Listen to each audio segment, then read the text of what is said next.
नमस्कार, स्वागत है आप सभी का हमारी आज की वीडियो में। आज हम बात करने वाले हैं रावण के बारे में। जैसा कि आप सभी जानते हैं, रावण बहुत बड़ा ज्ञानी था, शिव भक्त था और साथ साथ शायद कुछ कम लोग जानते हों कि एक वो संगीत प्रेमी बहुत था। उसको वीणा वादन बहुत अच्छा आता था और वो अच्छा श्रोता भी था, अच्छा वादक भी था, वीणा बहुत अच्छी बजाता था। और रावण के जो पिता थे वो थे महर्षि वृषवा और उनकी माता थी कैकसी, जो राक्षसी कुल की थी। पिता ब्राह्मण कुल के थे, माता राक्षसी कुल की थी। ठीक है, अब कल हमने उनके भाइयों और पुत्र के बारे में बात की। आज हम उनकी बहन के बारे में बात करते हैं, जिसका नाम था शूर्पणखा। शूर्पणखा, आप सबको क्या लगता है कि राम के पास क्यों गई होगी? क्या वो सच में प्यार मांगने गई थी उनसे? क्या वो सच में उनसे विवाह करना चाहती थी? वो तो शादीशुदा थी, वो विधवा थी। नहीं, वो शादी के लिए नहीं गई थी, ना वो प्यार मांगने गई थी। वो गई थी रावण से अपना बदला लेने, क्योंकि वो उसके जो पति थे विद्युज्जिह्वा, उनकी हत्या की थी रावण ने। इस बात से गुस्सा होके, इस बात से नाराज होके पूरे कुल का नाश कराने के लिए वन में टहलते हुए इन्होंने देखा राम को, और वो देखते ही समझ गई थी कि ये भगवान का अवतार है और यही रावण का कुल नाश कर सकते हैं। पूरे कुल का नाश कराने के लिए वो उन्होंने जानबूझ के ये सब किया। और जब उनके नाक और कान काट दिए गए तो उन्होंने रावण को उकसाया, जिससे कि उन्होंने सीता जी का अपहरण किया बदला लेने की मंशा से, और युद्ध हुआ और सारे कुल का विनाश हो गया। उसके बाद शूर्पणखा लापता हुई है। उसके बारे में हम बाद में बात करेंगे कि उसके बाद वो कहाँ गई, क्या हुआ।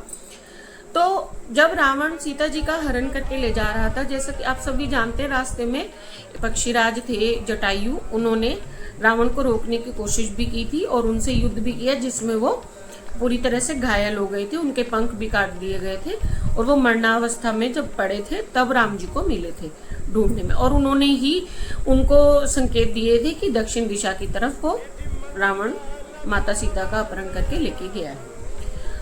अब यहाँ पर हम जटायु के बारे में कुछ जान लेते हैं। जटायु जो थे वो महाराज दशरथ के परम मित्र थे और उनकी आयु उस वक्त 60,000 वर्ष थी। और वो इतने विशालकाय शरीर के थे कि जब वो पंख फैलाते थे ना उड़ने के लिए, तो पूरे सूरज की रोशनी पृथ्वी पे आना बंद हो जाती थी। मतलब वो पूरा सूरज ढक लेते थे लगभग, और पृथ्वी पे मीलों दूर तक अंधकार हो जाता था, क्योंकि उनके बहुत विशालकाय पंख थे। जटायु का एक भाई भी था, संपाति। जब दोनों भाई एक बार सूरज तक पहुंचने की उनकी होड़ लग गई कि हम सूरज तक पहुंचेंगे, और दोनों ने ऊंची उड़ान भरनी शुरू की, तो जटायु जैसे ही सूर्यदेव के पास पहुंचे तो उनको जलन महसूस होने लगी।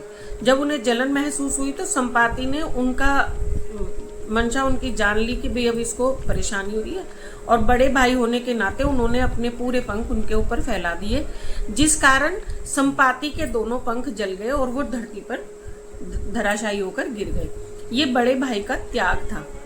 आप सबको कैसी लगी वीडियो बताना। और जाते जाते आज आपसे 2 सवाल और मैं पूछने वाली हूँ, उसमें से एक का जवाब इस वीडियो के अंदर ही है।